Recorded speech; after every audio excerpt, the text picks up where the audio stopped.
Today's lesson is all about very practical tips that you can begin using right now, today, with your toddler or your baby. These are the quick and dirty, as we say, the quick and dirty tips, just so that you have something to work with right now, something to start with today. Practical tip number 1 for helping your baby or your toddler to speak and understand English. Anytime your baby or your toddler picks up a toy or picks up anything in your home, describe it with one word.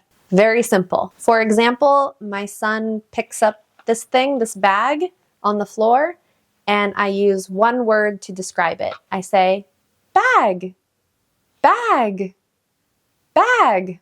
Many times, repeating the word. And you do this all day long.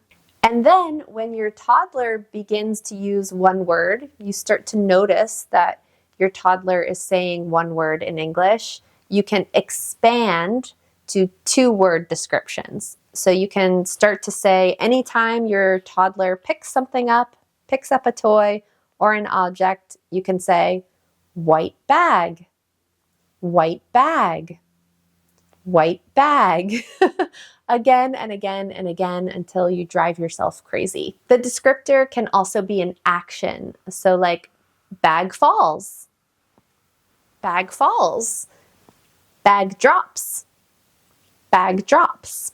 The 2-word descriptor can be an action, and you say that again and again and again all day long. This is not an easy thing to do, just mentally it can drive you a little bit crazy. The 3rd one is to sing. So I would recommend learning lyrics to English baby songs. Learn some songs that you like in English and sing all the time to your child. Even better if the song has gestures in it.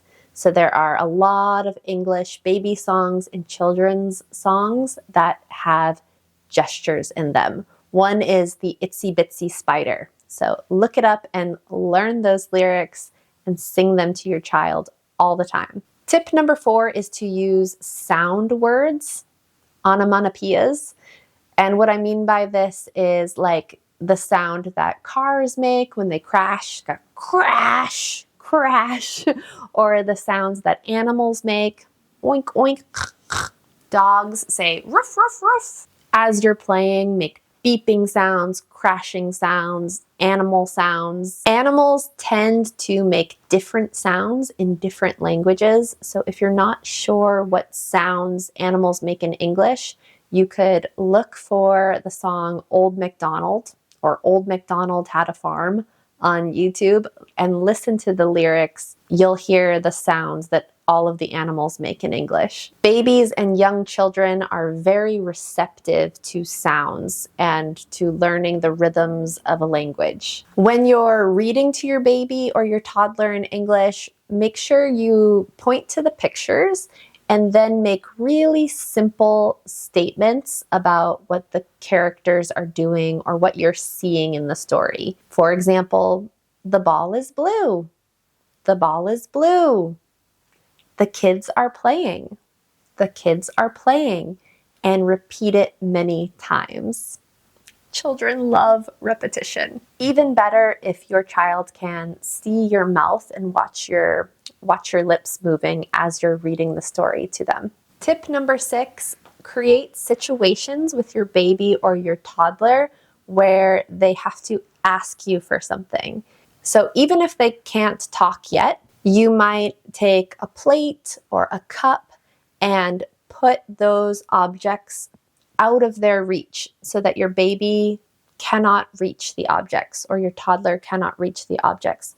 So they have to ask you. Your baby might just make a noise, ah, or they might ask you in your language if they're a little bit older. And then you can say in English, oh, you want the cup? You want the cup? I want the cup. I want the cup. Here it is. Here it is. Here you go. Here you go. So you are training them, you're teaching them how to ask you for things in English. You're creating a situation where they need to use English, and then you're giving them the vocabulary. You're modeling the vocabulary for them. And you just do this all the time. Tip number 7 is just to narrate what you're doing all day long, nonstop. Just continuously saying what you're doing in English. This is really hard and this takes a lot of practice, but you can begin with just 5 minutes a day. And when you don't know how to say something, use a translator, look up how to say it, write it down if you need to, and then repeat it. Repeat it every day, even if it's just starting with 3 sentences while you're doing the dishes or the laundry. You can start really small with narrating your day and then build on that little by little by little. Your baby or your toddler is not going to mind, is not going to care that you are repeating the same things again and again and again. They actually love that. Work on narrating your day, starting off really small with a few sentences that you feel comfortable with. You can look at my natural resources. So I have a lot of PDFs of natural phrases that you can post around your house. So maybe you decide that you want to narrate bath time or bedtime. You can put that PDF up in your house and you can just begin with 2 or 3 sentences, say them every day, and then slowly add more, slowly expand. The next tip is that if you notice your baby or your toddler is really interested in something, so for example, maybe they're putting their shoes on and taking them off, putting them on, taking them off, you can narrate what your child is doing over and over again. You're putting on your shoes. You're taking off your shoes. You're putting on your shoes. You're taking off your shoes.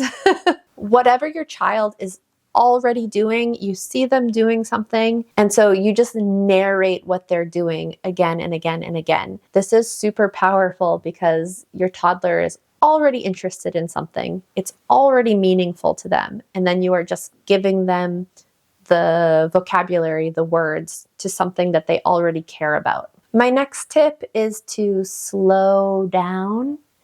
If you say something to your child in English, don't rush to the next thing.